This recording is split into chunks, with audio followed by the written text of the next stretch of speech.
नमस्कार दोस्तों, स्वागत है आपका हमारे चैनल टेल्स बाय यशु पर।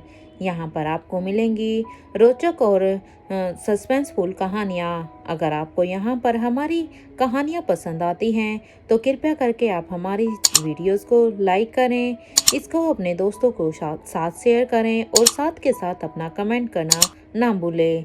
अगर आप इस चैनल पर नए हैं तो कृपया करके इसे सब्सक्राइब भी करें। आपका ज़्यादा समय न लेते हुए चलो आज की कहानी को शुरू करते हैं।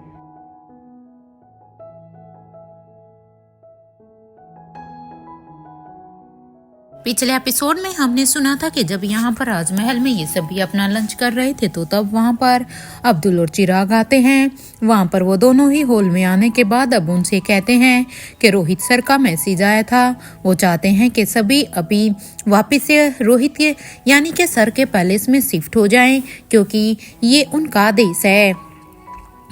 अब उसकी इस बात को सुनकर अब करण और धनंजय भी एक पल के लिए तो हैरान होते हैं, क्योंकि वो तो खुद रोहित को ढूंढ रहे थे। उन्हें तो अब तक रोहित और अनिका के बारे में कुछ पता ही नहीं था, लेकिन अब वो किसी के सामने कुछ कह भी नहीं सकते थे। इसलिए वो इशारों में आंखों में ही देखकर अब बात करते हैं कि उन्हें रोहित इस आदेश को मान लेना चाहिए, उनकी इस बात को मान लेना चाहिए। इसलिए वो अब सभी से ही वापिस से पैलेस में जाने के लिए कहते हैं।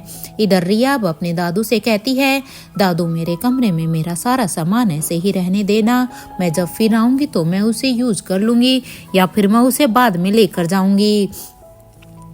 जहाँ रिया अब ये सब कह रही थी तो वहीं अब आयशा मारवा को भी नहीं पता था कि वो अचानक से ऐसे उसे जाना पड़ेगा। इसलिए वो अब उन सब से कहती है कि मैं भी, मेरा कुछ सामान अभी कमरे में छूट गया है, मैं भी बस उस कमरे से अपने उस सामान को लेकर आती हूँ।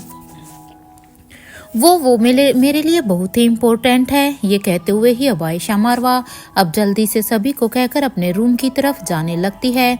उसने अभी किसी के हाँ या ना को भी नहीं सुना था, क्योंकि उसके लिए ये सामान इतना इम्पोर्टेंट था। अब आयशा के इस रिएक्शन पर तो अब सभी हैरान थे, क्योंकि वो सब बस अभी आयशा मारवा की तरफ देखते रह गए थे। इधर धनंजय पीरामल अब आयशा को जाते हुए, लेकिन वो अभी कुछ कह नहीं सकता था। इसलिए वो बच्चों से कहते हैं, आप सभी अभी अंदर बैठ जाइए, दादी माँ आती ही होगी।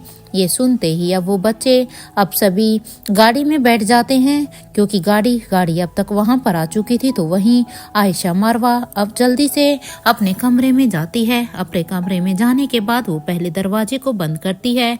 दरवाजे को बंद करने के बाद अब वो सीधा ही अपने उस कमरे में रखे हुए कबर्ड के पास जाती है और वो उसे खोलती है और उसमें जो एक ड्रॉर था उसके अंदर से अब उसके अंदर जो उसने वो डायरिया रखी हुई थी वो अब उन्हें निकालती है। क्योंकि आयशा मारवा जब यहाँ पर राजमहल में आई थी तो वो यहाँ पर धनंजय की लिखी हुई इन डायरीज को अपने साथ लेकर आई थी, इसलिए वो इन डायरीज को यहाँ पर नहीं छोड़ सकती थी।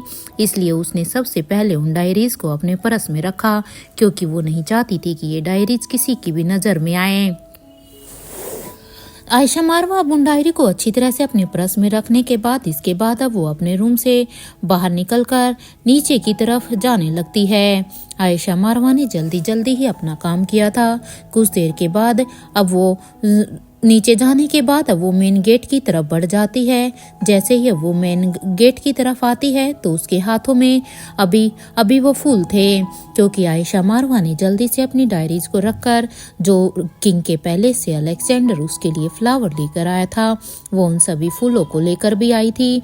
अभी आयशा मारवा के हाथ में उन फूलों को देखकर अब धनंजय पीरामल कहते हैं, ये फूल इतने इम्पोर्टेंट हैं तुम्हारे लिए।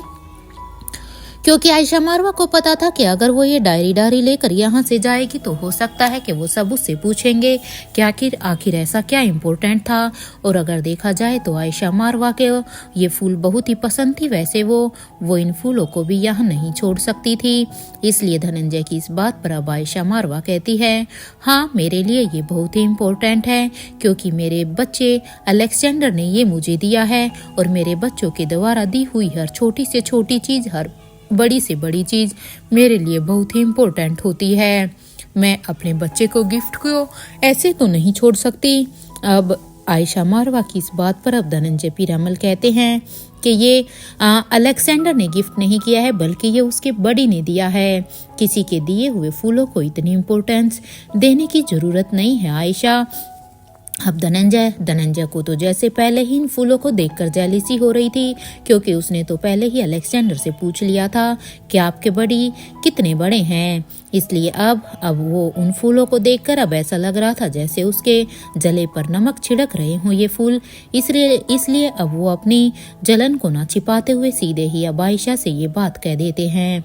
इधर धनंजय पीरामल की ये बात सुनते ही अब आयशा मारवा कहती है कि ये मुझे मेरे बच्चे ने दिया है, मेरे लिए इतना ही काफ़ी है, क्योंकि जब मेरे हाथों में ये फूल आए थे तो ये उसके बड़ी ने नहीं बल्कि सामने से मुझे अलेक्जेंडर ने दिए थे।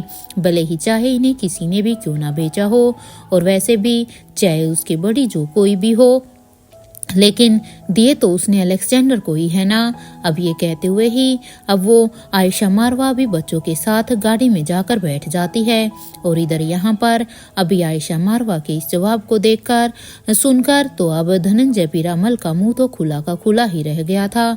उसे तो यकीन ही नहीं हो रहा था कि उसके मना करने के बाद भी आयशा उसे एक ऐसा जवाब देगी और वो इन फूलों को अपने साथ लेकर जाएगी, क्योंकि धनंजय को भी ये फूल तो बहुत ही अच्छे लग रहे थे, लेकिन ये अलेक्जेंडर के बड़ी ने दिए हैं इसलिए उसे उनसे जेलसी हो रही थी।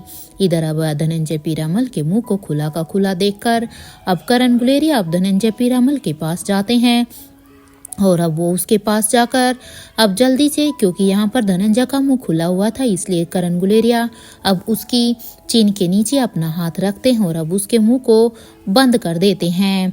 क्योंकि जब करण गुलेरिया धनंजय के पास आए तो वो अभी तक इतना हैरान खड़े थे कि उन्हें इस बात का आभास भी नहीं हुआ कि करण ने उसे इस हालत में देख लिया था।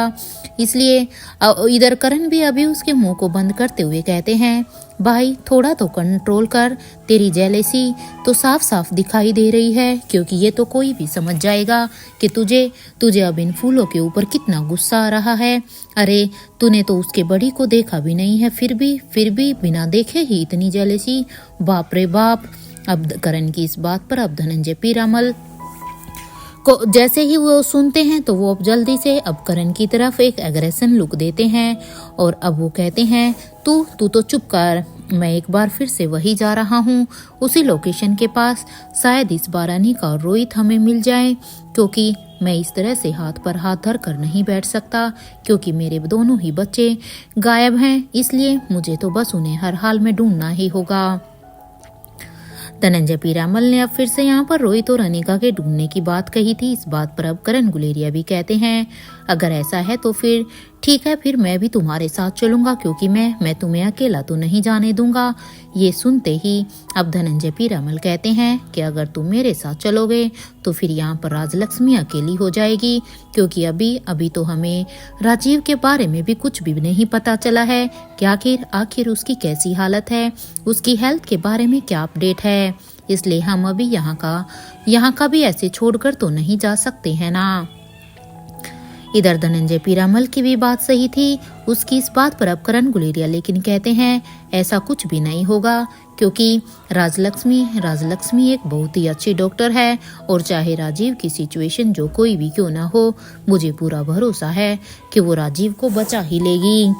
और अभी राजीव एक सेफ डॉक्टर के हाथों में है, इसलिए उसकी चिंता अभी मत करो। और अभी अगर देखा जाए तो कैलाश अधिकारी भी तो यहीं पर ही आने वाले हैं ना, क्योंकि जब कैलाश अधिकारी यहाँ पर आ जाएंगे तो फिर तो हमें उनकी सिक्योरिटी के बारे में भी डरने की जरूरत नहीं है। मैं जानता हूँ कि कैलाश अधिकारी अच्छे से सब चीज़ों को हैंडल कर सकते हैं। मैं कैलाश को कह दूंगा कि वो राजलक्ष्मी को उसका ट्रीटमेंट होने के बाद वो रोहित के पैलेस में लेकर जाए। इस वक्त हमारे लिए उन्हें ढूंढना ज़्यादा ज़रूरी है, क्योंकि राजीव का तो ट्रीटमेंट मेरे दोस्त यहाँ पर चला ही हुआ है, लेकिन उनका क्या, क्योंकि हमारे बच्चों का तो कुछ अता पता ही नहीं है। अब करण की इस इमोशनल बातों को सुनकर अब धनंजय पीरामल भी उसकी बातों को समझते हैं और वो कहते हैं, मैं बस एक बार रोहित के पैलेस में जाकर देखना चाहता हूँ कि आखिर चिराग को किसने मैसेज किया था। अब धनंजय की इस बात को सुनकर अब करण भी कुछ सोचने पर मजबूर हो जाता है और अब करण कहता है, अरे हाँ, ये तो मैं भूल ही गया, क्योंकि हम तो खुद दोनों ही अनीका और रोहित को ढूंढ रहे हैं। तो फिर चिराग को किसने मैसेज किया होगा? क्योंकि चिराग ने तो साफ साफ कहा था कि रोहित सर ने उन्हें कहा है कि वो सबको लेकर पैलेस में आए। तो फिर ये कौन हो सकता है? कहीं ऐसा तो नहीं है कि हमारा ही कोई दुश्मन हो जिसके पास रोहित का फोन आ गया हो और इसीलिए वो सबको वहां पर बुला रहा हो। और ये हमारी पूरी की पूरी फैमिली के लिए भी रिस्की हो सकता है। इसलिए कह तो तुम सही रहे हो। हाँ चलो, मैं भी चलता हूँ, क्योंकि पहले हम वहां पर चलकर एक बार वहां पर जाकर चेक कर लेते हैं कि आखिर वहां पर उस पैलेस में कौन आया हुआ है जिसने रोहित बनकर उनको मैसेज किया। वो रोहित ही हुआ तो अच्छा है, लेकिन अगर ये कोई प्रैंक हुआ ना तो ये बिल्कुल भी सही नहीं होगा, क्योंकि ऐसी सिचुएशन में मैं किसी के भी प्रैंक को बर्दाश्त नहीं कर पाऊंगा। अब उसकी इस बात पर अब फिर से करण गुलेरिया कहते हैं कि ठीक है, फिर चलकर देख ही लेते हैं। वैसे क्या है कि अभी ये देखना ही अच्छा है। इधर अब धनंजय भी कहते हैं, हाँ तो इससे पहले कि हमारी पूरी फैमिली वहाँ पहुँचे, हमें उनसे पहले ही वहाँ पहुँचना होगा। अभी एक दूसरे से बात करते हुए करण गुलेरिया और धनंजय पीरामल दोनों ही अब वहाँ पर मौजूद कविन आलिशा से कहते हैं कि हम इन्हें छोड़कर बस अभी आते हैं, तब तक आप यहाँ पर संभालिए। और हाँ आलिशा, वो मेडिकल फ्लोर पर एक ऑपरेशन चल रहा है, क्योंकि इन दोनों ने ही वहां पर रोहित के पैलेस में जाने से पहले अब कविन आलिशा को यहाँ के ऑपरेशन के बारे में बता दिया था। अब वो उससे कहते हैं कि जो ऑपरेशन कर रहा है उसको करने वाली राजलक्ष्मी है, क्योंकि राजलक्ष्मी उस ऑपरेशन को कर रही है। अगर वो फरी हो जाएगी ना तो तुम उसे कैलाश अधिकारी के साथ रोहित के पैलेस में भिजवा देना। प्लीज प्लीज बेटा, तुम ये काम कर देना। अब उनकी इस बात पर अब कविन आलिशा कहती है, ठीक है, वैसे कौन है ऊपर जिसका अभी ऑपरेशन चल रहा है और जिसके बारे में आप इतने चिंतित भी नजर आ रहे हैं? कविन आलिशा की इस बात पर अब धनंजय पीरामल करण गुलेरिया की तरफ देखते हैं और करण गुलेरिया धनंजय की तरफ। वो भी आंखों में ही ये इशारे करते हैं कि क्या उन्हें आलिशा को सब कुछ सच सच बता देना चाहिए। अब एक दूसरे की आंखों में देखते हुए इधर अब कविन आलिशा उनसे फिर से कहती हैं, बताइए ना कौन है वहां पर? इधर अब आलिशा की फिर से आवाज को सुनकर अब धनंजय पीरामल कहते हैं कि वो हमारा एक पुराना दोस्त है, या इसलिए प्लीज उसका तुम ध्यान रखना। अब उन दोनों की ये बात सुनते ही अब कविन आलिशा कहती है कि आपके दोस्त हमारे मेहमान हुए मामा जी, यू डोंट वरी, हम अपनी मेहमान नवाजी में किसी भी तरह की कमी नहीं छोड़ेंगे। यहाँ उन्हें किसी भी चीज की कमी नहीं होगी। हम सर्वेंट से कह देंगे कि वो उनका अच्छे से ख्याल रखें, और मेडिकल स्टाफ भी तो वहीं पर ही है ना। कविन आलिशा की इस बात पर अब धनंजय पीरामल अपना हाथ अब आलिशा के सिर पर रखते हैं और कहते हैं, I am so proud of you बेटा, क्योंकि सच में तुम्हारी ये बातें ही तो मेरा दिल जीत लेती हैं। कहने को तो तुम इस राज्य की रानी हो, लेकिन तुम जितना डाउन टू अर्थ हो ना, मुझे बहुत ही अच्छा लगता है। ये कहने के बाद वो फिर अब वहां से सभी अब जहां वो सभी अपनी अपनी गाड़ी में बैठ जाते हैं। इधर अब धनंजय और करण ये दोनों अलग से गाड़ी में बैठ जाते हैं और ये सब अभी रोहित के पैलेस के लिए रवाना हो जाते हैं। वहीं इधर अब तक कैलाश अधिकारी भी अपने आदमियों के साथ वहां पर आ जाता है, क्योंकि कैलाश अधिकारी अभी यहाँ पर राजमहल में पहुंच चुका था। यहाँ राजमहल में आने के बाद वो कविन आलिशा अब कैलाश अधिकारी के साथ बैठकर बातें करने लगती है, क्योंकि कैलाश अधिकारी को उसे यहाँ की सिक्योरिटी के बारे में अच्छी तरह से सब कुछ इंश्योर करना था, क्योंकि अभी धनंजय उसे कह गए थे कि उसके दोस्त का यहाँ पर ऑपरेशन चल रहा है। इसलिए आलिशा अब किसी भी तरह की कोई भी कमी नहीं छोड़ना चाहती थी। हालांकि आलिशा इस बात को अच्छी तरह से जानती थी कि जब से राजमहल को रेनोवेट किया गया था तब से यहाँ की सिक्योरिटी और भी बढ़ गई थी, क्योंकि किंग यानी कि रोहित ने उसे खुद उस काम को संभाला था, इसलिए उसे इस रोहित के काम पर और कैलाश के काम पर दोनों पर ही पूरी तरह से भरोसा था। लेकिन फिर भी वो किसी भी तरह की कोई भी कमी नहीं छोड़ना चाहती थी, इसलिए वो इसी सिलसिले में अब वहाँ पर बैठकर कैलाश अधिकारी से बातें करने लगती है। तो वहीं इधर बड़ी रानी अब जब प्रिंस यहाँ पर कविनालिशा को कैलाश के साथ बातें करता हुआ देखती है, तो वो अब देखती है कि अभी ये दोनों बिजी हैं, तो अब उन्हें भी अपने कमरे की तरफ जाना चाहिए, क्योंकि यहाँ पर रिया अभी अपने पैलेस में जा चुकी थी। इसलिए लतिका को बिल्कुल भी अच्छा नहीं लग रहा था, क्योंकि रिया और लतिका दोनों ही काफी समय से एक दूसरे के साथ रह रही थी और वैसे भी उन दोनों की दोस्ती सच में बहुत ही गहरी थी। इसलिए बड़ी रानी देखती है कि आज उसे अभी लतिका के साथ ही रहना चाहिए, जिससे शायद लतिका को भी अकेलापन महसूस ना हो। इसलिए अब बड़ी रानी भी उन दोनों को बातें करता हुआ देखकर अब लतिका के साथ अब वो लतिका को लेकर उसे अपने रूम में चली जाती है, क्योंकि वो अभी उसे पूरी तरह से उसका साथ देना चाहती थी, वो उसके मन को बहलाना चाहती थी। इधर बूढ़े किंग के पैलेस में स्टैचू अब यहाँ पर अनिका को ही मॉनिटर कर रही थी, क्योंकि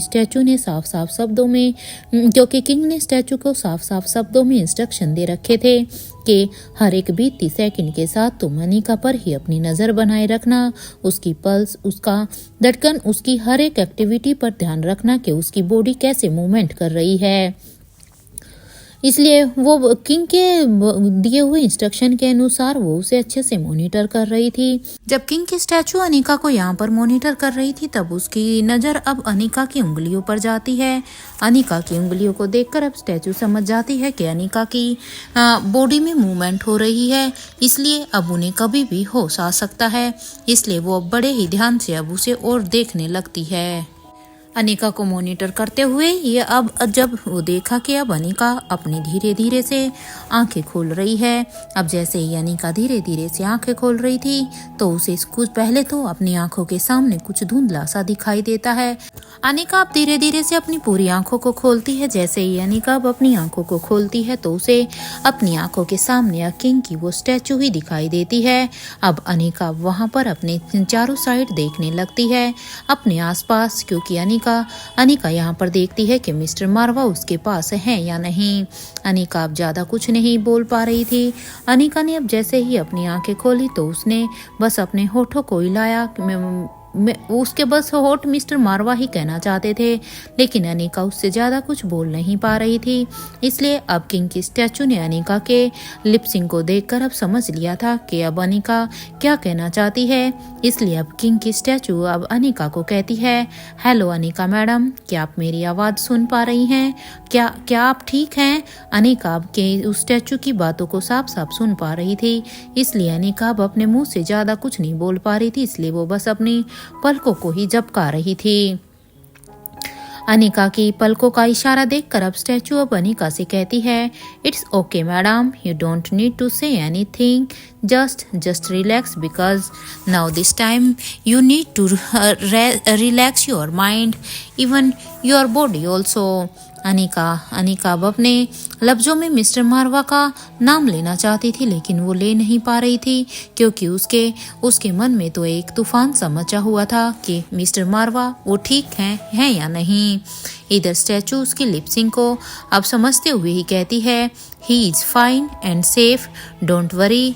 अब किंग की स्टैचू अब अनिका को आराम करने के लिए कहती है, क्योंकि किंग ने साफ साफ अपने स्टैचू को कहा था कि जैसे ही अनिका को होश आएगा तो तुम उसे मॉनिटर करते हुए रहना, और जब उसे होश आएगा तो डेफिनेटली वो युवराज के बारे में पूछेगी, और जब भी वो युवराज के बारे में कुछ भी पूछे तो तुम्हें बस रोहित के बारे में इतना ही बताना है कि वो ठीक है और वो सेफ है। क्योंकि जैसे ही इस सर्जरी के बाद अब अपने होश में आएगी, तो उसे अब एक ही बार में अगर सब कुछ बता दिया गया तो वो उसकी हेल्थ के लिए भी ठीक नहीं है, और हो सकता है कि इसका उसके दिमाग पर कुछ गहरा असर पड़े। इसलिए उस समय बस तुम्हारे युवराज के बारे में उसे इतना ही कहना है। इसलिए किंग के इंस्ट्रक्शन के अनुसार अब स्टैचू बस अनिका को रोहित के बारे में इतना ही कह पाती है। और अब वो वहाँ पर इतना कहने के बाद अब वो स्टैचू अब अपने काम में लग जाती है, क्योंकि अनिका के होश में आने के बाद अब वो उसे फिर से एक बार अच्छे से एग्जामिन करती है कि वो ठीक है या नहीं। या इधर अनिका के दिमाग में अभी बहुत कुछ चल रहा था। वो चाहकर भी अभी अपने दिमाग को शांत नहीं कर पा रही थी।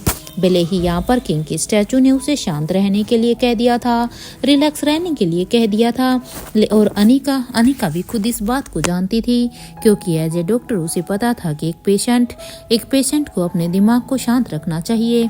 लेकिन वो भी क्या कर सकती थी, वो अब अपने दिमाग को चाहते हुए भी शांत नहीं रख पा रही थी। अनिका भी यही सोच रही थी कि मुझे हर हाल में बस मिस्टर मारवा से बात करनी होगी। अभी मेरा उनसे बात करना बहुत ही जरूरी है। अरे हम दोनों को ही आयशा माँ से सच जानना है। क्या सच है आयशा मारवा का? हमारी हार की वजह आयशा माँ ही है ना? ना आपने माँ से किया हुआ वो वायदा तोड़ा था, और ना ही मैंने नाना जी से किया हुआ वादा तोड़ा था। अरे हमारे सामने जो भी थे हमने उन पर वार किया था। हम उससे भागे नहीं थे, हम पीछे नहीं हटे थे। इवन हम तो निडर होकर उनके ऊपर वार कर रहे थे और उनके हर एक वार को भी ले रहे थे। मुझे बस माँ से बात करनी अभी बहुत ही ज़रूरी है। अगर वो अक्षय वर्मा से ही माँ प्यार करती हैं तो फिर उन्होंने धनंजय पापा के साथ उनका क्या रिश्ता है? क्योंकि ये तो सभी जानते हैं कि मिस्टर मारवा धनंजय के बेटे हैं। तो अगर वो अक्षय से प्यार करती थी तो ये सब क्या है? क्योंकि अक्षय की बातें तो कुछ और ही बता रही हैं। इधर अनिका को इस तरह से गहरी सोच में देखकर अब स्टैचू अब उसके और भी पास आती है और अब कहती है, Anika madam, don't over think, it's can affect on your health. क्योंकि अभी आपको कुछ भी नहीं सोचना है। मैंने पहले भी आपको कहा है और मैं अब भी आपको यही सजेस्ट करूंगी। बाकी आप भी खुद एक डॉक्टर हैं, ये बात आप भी अच्छी तरह से जानती हैं। स्टैचू की ये बात सुनते ही अब अनिका भी अपनी पलकों को हाँ में झपका देती है।